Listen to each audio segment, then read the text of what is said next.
I'm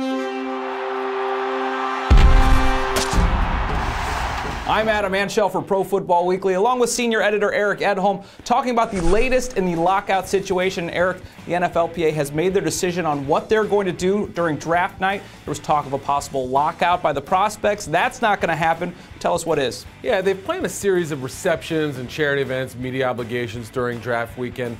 You know, the times of these were carefully chosen so as to not interfere with the actual draft. That was the thinking, is that they were going to make these prospects actually choose. You're either going to shake the commissioner's hand or you're coming to our party.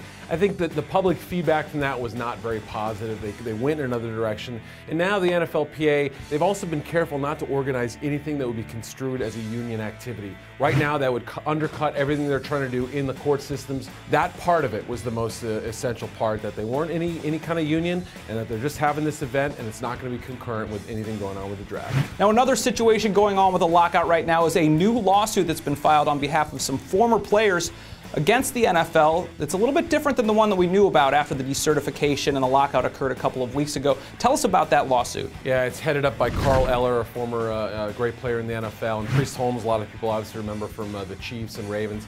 You know, it's just one more hurdle that the NFL must overcome.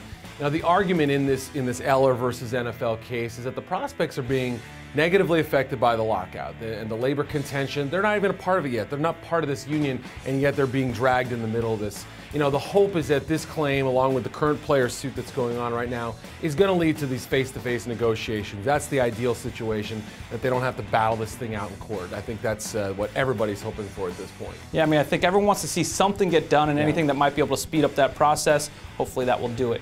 Now, one more thing that's going on is the NFLPA reportedly is going to start paying its players starting April 15th. They're not going to be paid by their team during the lockout, so this is a way to help them get by.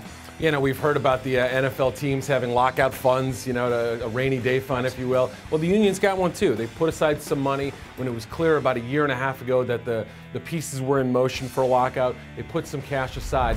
And the players are going to be able to benefit from this are up to $60,000 per player who spent each of the last 2 seasons on their team's 53-man roster and were eligible for this payment during the lockout. So it's something to help these guys, you know, during a tough time. You know, I mean, the NFL's pockets might be a little deeper, probably very deeper than what the players have, but the former union's doing its best to try to protect guys who maybe lost their insurance, give them some income to tide them over. A lot of people having kids this time of year, and so it's a good way to kind of bridge things into this uncertain time right now. I think a lot of people were wondering how the players would get by. Everyone knows the owners, these billionaires that have a lot of money, may be able to withstand a little bit of a lockout.